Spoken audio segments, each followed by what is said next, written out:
Bonsoir à toutes, bonsoir à tous, j'espère que vous allez bien dans cette petite soirée, ce petit lundi soir, peut-être d'ailleurs que vous ne regardez pas cette vidéo un lundi soir, mais peut-être un mardi, un mercredi, un jeudi ou encore un vendredi soir, peut-être bien même un week-end. J'espère que vous allez bien, que vous êtes confortablement installés dans vos petits fauteuils. J'ai les mains très très moites, mais cela devrait suffire pour vous relaxer. J'espère que vous êtes confortablement installés, prêts à vous détendre, à prendre votre petite dose de relaxation. Votre petite dose de relaxation ASMR, puisque celle-ci sera parsemée d'une petite histoire que je souhaitais vous partager ce soir. Il me semble tout de même intéressant pour vous d'avoir une certaine culture et que de mon côté je puisse tout de même vous apporter cette petite culture en plus que vous ne pourriez peut-être pas avoir, ou du moins pas sous cette forme, sur d'autres chaînes YouTube. Laissez-moi vous présenter un livre que vous avez déjà vu sur cette chaîne YouTube, mais je ne vous l'ai pas lu, je vous ai simplement relaxé avec les bruits que ce dernier propose.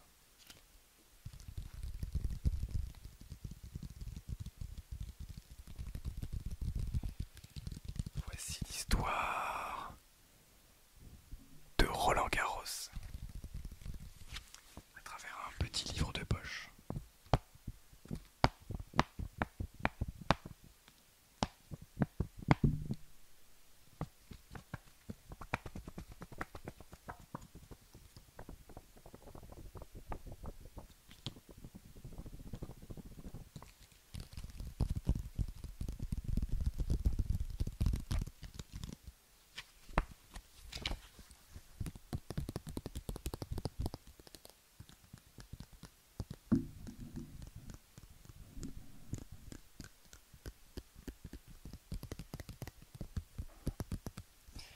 Je suis en ce moment en train de lire un petit manga coréen.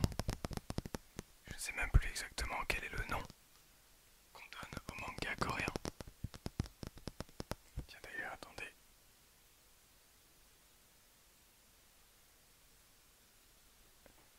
Oui, le focus devait être bon.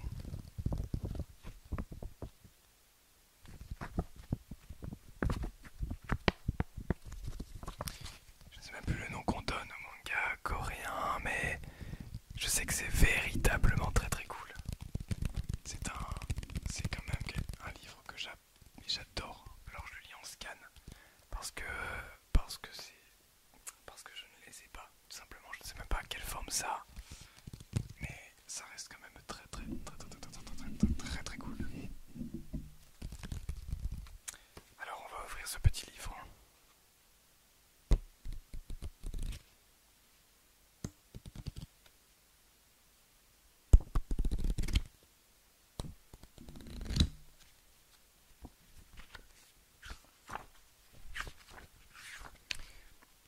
Ce petit livre possède plusieurs petites illustrations.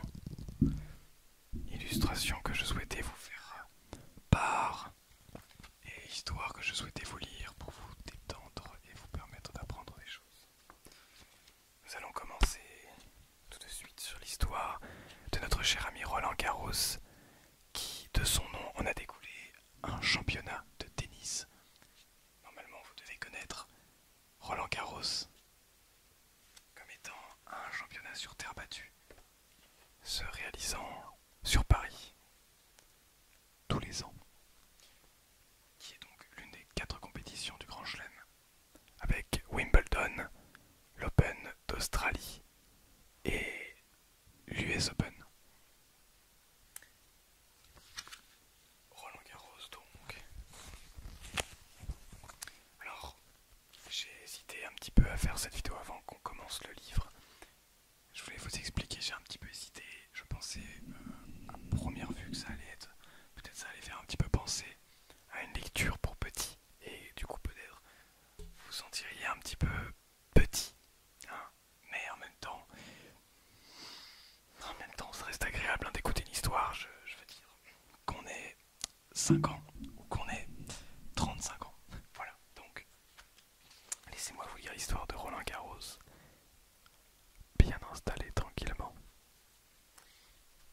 jeunesse voyageuse.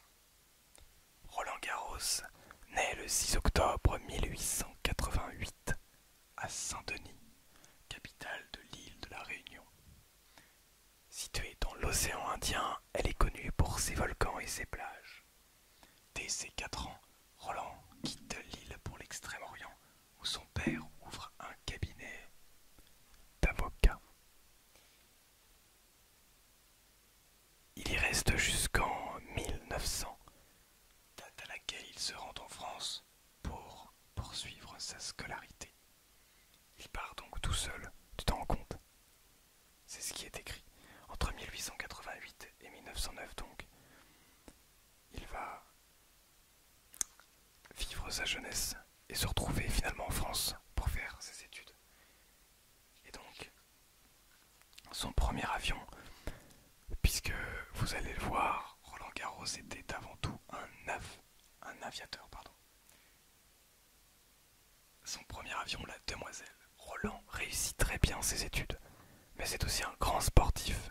Il joue au football et remporte des courses cyclistes. Et il ne fait pas de tennis d'ailleurs. Enfin, vous allez le voir. Un jour d'août 1909, il se rend au meeting. Ouais, ok, je pensais que. Ok. Au meeting aéronautique de Reims et découvre l'aviation. Une révélation. Et oui, sa passion qui devient donc réalité. De retour à Paris, il achète en septembre une Demoiselle, un avion qu'on lui livre en mai 1910 sur le nouveau terrain d'aviation d'Issy les Moulineaux. Il va y apprendre à piloter encore tout seul. Et ça, je trouve ça assez incroyable. Aujourd'hui, on a la possibilité de faire beaucoup de formations puisque l'aviation, les airs, c'est quand même un milieu très dangereux. On va pas se mentir, c'est très dangereux. Il faut par exemple pas se retrouver avec 2 avions qui se rentrent en collision, sinon il y a un petit souci. Il y a un léger souci. On va appeler ça la mort par exemple. Et du coup, à cette époque-là, il arrive quand même à se trouver un avion, à apprendre tout seul. Autant vous dire qu'à cette époque-là, c'est un crack. Même aujourd'hui, ce sera un crack encore. C'est un malade. Trop fort le mec. Tournée du cirque Moissan. Très doué, Roland devient pilote d'essai pour le constructeur d'avions Morane Saulnier. Je ne connais pas. Il participe à des meetings aériens que le public apprécie de plus en plus. Mais c'est en Amérique qu'il va... Ah, pardon. C'est en Amérique qu'il va devenir une véritable star. Il rejoint le cirque volant des frères Moissan. Puis il part pour une tournée de 6 mois sur un nouvel avion, le Blériot 11. Blériot 11, je ne sais pas comment on le prononce. Acrobatie plongée sur les tribunes de spectateurs, course-poursuite dans les airs. C'est un spectacle incroyable. Et on peut dire, d'ailleurs j'ai oublié de vous montrer les petites illustrations, et on peut dire à ce moment-là que c'est un petit peu les avant-gardistes du Star Wars. Et avec les courses des vaisseaux, des avions qui sont comme les vaisseaux spatials un petit peu. Paris-Madrid. Et oui, parce que Roland Garros, lui, ce n'est pas quelqu'un qui a simplement envie de s'amuser. Non, lui, il veut faire des courses, il veut montrer au monde entier à quel point il est fort et talentueux. Vous connaissez l'ego quand même, ça fait plaisir. Hein. On peut montrer quand on peut montrer aux autres à quel point on est fort dans quelque chose. Faut pas se priver. De retour en France, Roland s'inscrit à la première grande course aérienne du monde. Paris-Madrid, c'est le nom de la course. Voilà, de Paris à Madrid. Je sais pas combien ça fait, ça doit faire à peu près... Oh, ça fait combien de têtes? Ça doit faire peut-être 1000-1500 km. C'est une très vague fourchette, mais bon. Le 21 mai 1911, à bord de son Blériot 11, le pilote est prêt au décollage. Les 8 concurrents s'élancent d'ici les Moulineaux devant une foule enthousiaste. Dans ses mémoires, Roland évoque ce départ dans la brume à la boussole. Comme on peut le voir sur cette image, c'est tout simplement un départ avec beaucoup de pluie, probablement de la foudre, beaucoup de nuages. On n'est pas sur un Cillian Visibility OK. On ne voit pas, tout simplement. C'est extrêmement dangereux aujourd'hui. On ne peut pas partir concrètement avec un avion, que ce soit un avion de ligne ou un avion plus petit. On ne peut pas partir avec une visibilité mauvaise, sauf pour peut-être des vols à l'instrument. On ne regarde pas devant, on vole simplement avec les instruments de bord, mais ça reste comme extrêmement dangereux de ne pas pouvoir voir ce qui se passe autour. Bon, à cette époque-là, c'était fou, on le rappelle, il n'y a aucune limite. S'ils atteignent la première étape, Angoulême, ils tombent en panne avant la deuxième, Saint-Sébastien. À cause de cet incident, il n'atteindra pas Madrid. Quel dommage. Son ami Jules Védrine gagne la course. Alors c'est même pas lui qui va gagner cette première course. Mais, comme on dit, les meilleurs sont faits d'échecs. Et oui, on ne devient pas meilleur. On ne devient pas le meilleur en réussissant tout. Voilà, tout le monde passe par beaucoup d'échecs.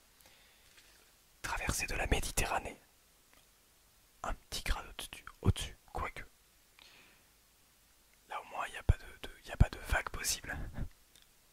Tu sais, les vagues. Non, c'est pas possible là de faire des arrêts, tout simplement. Toujours plus haut, Roland collectionne les records d'altitude, comme ce 4 septembre 1911 où il monte à 3950 mètres. Ce qui est quand même pas mal, on arrive quasiment à la hauteur du Mont Blanc, le plus haut sommet de France. On est quand même sur un beau record. Surtout en 1911. En 1911, on rappelle, quand même, on n'est même pas encore à la Première Guerre mondiale, donc c'est assez incroyable. Il continue aussi les exhibitions et fait la fête dans les cabarets parisiens, donc il profite de la vie, quoi, tout simplement. Mais il a un grand projet, traverser en avion pour la première fois la Méditerranée. Aussitôt dit, aussitôt fait. Le 23 septembre 1913, à 5h47, il décolle de Fréjus, dans le sud de la France, à bord d'un Morane Saulnier. Donc ce n'est pas son avion, c'est cet avion-ci. Alors je m'y connais pas énormément en avion, mais bon, j'imagine que c'est celui-ci, puisqu'il est mis en image juste à côté. Et donc il va décoller ce 23 septembre. Un peu moins de 8 heures plus tard, il atterrit près de Bizerte, en Tunisie. Ouf, il a réussi. C'est quand même assez fou de se dire qu'il a réussi à traverser la Méditerranée en 1923, en 1913 même. 1913, juste avant la guerre. Et on va y venir à la guerre. Le tir à travers Hélice. Le 3 août 1914, la guerre est déclarée. Roland, qui s'est engagé, est envoyé sur un terrain d'aviation près de Nancy. Tous les jours, il raconte dans son journal ses expériences. Son journal d'ailleurs qui va permettre aux historiens d'écrire ce genre de livre. En tout cas, de pouvoir retracer sa vie à travers ses écrits. Bien sûr, c'est toujours compliqué, hein. Ce sont des écrits de personnages, de personnalités publiques dans le temps, mais ça reste des écrits personnels, donc c'est toujours... Après, il y a une interprétation à faire, donc c'est souvent subjectif, forcément. Donc, bon. Il raconte, du coup, il découvre alors que c'est bien difficile de piloter et de tirer en même temps. Bah oui. Le 12 octobre, il rejoint l'escadrille du camp retranché de Paris, où il reste jusqu'au 30 janvier 1915. Là, avec son ami Raymond Saulnier, il met au point un système de tir à la mitrailleuse à travers l'hélice. Une véritable révolution. Est-ce que vous imaginez, à cette époque-là, on était sur des avions, comme je vous ai montré juste avant, comme celui-ci. Voilà, début de la guerre, des avions assez classiques. Et lui, il se dit, tiens, on aimerait bien être en avion et tirer. Bah, tant qu'à faire, avoir une petite mitraillette, tac tac tac, on tue 2-3 personnes sur le passage. Mais c'est un peu lourd, c'est un petit peu compliqué quand même à contrôler en même temps un avion et en même temps à contrôler une mitraillette. Forcément. Alors qu'est-ce qu'il se dit? Eh ben on va mettre une mitraillette à l'avant, comme ceci. Sauf que le problème c'est qu'il y a l'hélice devant. Et oui, regardez. Elle est là l'hélice. Ça c'est une des palmes de l'hélice. Il y a une hélice devant. Alors qu'est-ce qu'il va faire? C'est tout simple. Acte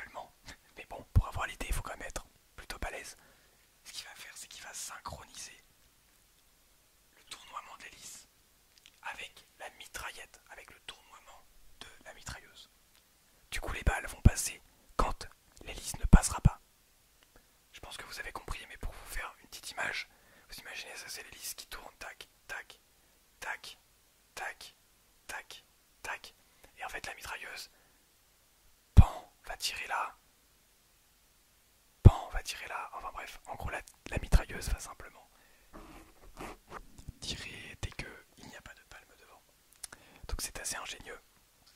Et ça va d'ailleurs aider beaucoup de victoires aériennes pendant la guerre. 3 victoires aériennes donc, de retour sur le front.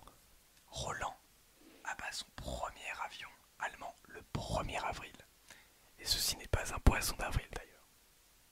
Peut-être un as, il le sait, il fait. Pardon. Pour être un as, il le sait, il faut 5 victoires. Il en remporte une deuxième, le 15 avril, puis une troisième le 18 avril. Mais son avion tombe en panne au retour de cette mission. Les Allemands le font prisonnier. Pas de chance. Sur cet avion, il découvre le célèbre dispositif de tir à travers l'hélice. Le trouvant astucieux, ils vont bien évidemment le copier, l'adapter sur leurs appareils et même l'améliorer. Et ça c'est très fort parce que les Allemands, voilà, je ne sais pas exactement comment les gens ont un regard sur l'histoire, mais c'est vrai qu'on a l'habitude, on va dire, de dire que c'est les Allemands qui ont fait beaucoup d'avancées. Mais il ne faut pas oublier que tout ne vient pas de là-bas. Pendant la guerre, il y a eu beaucoup d'avancées de tous les côtés. Une évasion rocambolesque. Les années passent. Roland essaie plusieurs fois de s'évader enfin. C'est avec un autre pilote, Anselme Marshall, qu'il va réussir. Dans le plus grand secret, il se confectionne des uniformes allemands et comme Anselme parle couramment allemand, ils arrivent à sortir du camp des prisonniers sans aucun problème dans la nuit du 14 au 15 février 1918, donc vers la fin de la guerre. Ils traversent l'Allemagne, passent en Hollande, gagnent Londres, tranquillement, on ne sait jamais, hein. Puis rejoignent Paris en héros. Ouais. C'est qui les patrons, s'il vous plaît, on était prisonniers. Moi je dis ça mérite quand même une petite médaille d'honneur. On est bien. Le 6 mars, Roland est promu officier de la Légion d'honneur. Qu'est-ce que je viens de dire? Voilà, on voit la petite illustration de Roland et de son pote qui sont actuellement en train de se barrer de cette petite prison allemande. Bon, février 1918, dernière patrouille. Ça sent la fin. C'est pas ouf ça. Roland reprend les commandes. Le 5 octobre 1918, il part en mission au-dessus de Saint-Morel, dans les Ardennes, avec d'autres pilotes, dont le capitaine de Sévin. Sévin, je ne sais pas comment on dit. Ils se retrouvent tous les deux face à 6 avions ennemis et décident d'attaquer. Le combat est acharné. Malheureusement, Sévin rentre seul à la base. Quelques jours plus tard, une tombe est découverte dans le petit village de Vouziers, celle de Roland Garros, mort la veille de ses 30 ans. C'est une fin tragique pour ce personnage. Et on voit évidemment l'image de la bataille. Et c'est une reproduction parfaitement identique de la bataille. D'ailleurs, ça c'est une personne qui a pris cette photo. Alors, c'est même quelqu'un qui était juste devant l'avion, qui a décidé de prendre, de s'arrêter, d'arrêter le temps tout simplement, et de faire une petite peinture, voilà. Bon, concrètement, ça existe hein, dans la vraie vie, des gens qui sont là au bon moment, au bon endroit, qui ont le temps de dessiner ce genre de choses. C'est faux évidemment. Depuis tout à l'heure, je vous roule dans la semoule. Un stade de tennis a son nom. La paix est revenue, la vie reprend et les grandes compétitions sportives aussi. Et oui, parce que tout est basé autour du sport. Hein. Après la guerre, comment est-ce que les gens font? Ils se réunissent au bord, avec une petite bière déjà, pour regarder le sport. Et évidemment des Jeux Olympiques. Bon là c'est pas les Jeux Olympiques, mais c'est la même chose, c'est des très grandes compétitions sportives qui regroupent plusieurs pays dans le monde. En 1927, il faut bâtir un nouveau stade de tennis à Paris pour accueillir la finale de la Coupe Davis, je ne sais pas comment, peut-être Davis, qui se tiendra en France, puisque les joueurs français surnommés les Mousquetaires sont qualifiés. Émile Lecieux, président du Stade français, est chargé du projet. Il exige que ce stade, inauguré le 18 mai 1928, porte le nom de son ami Roland Garros. Depuis, l'aviation est connue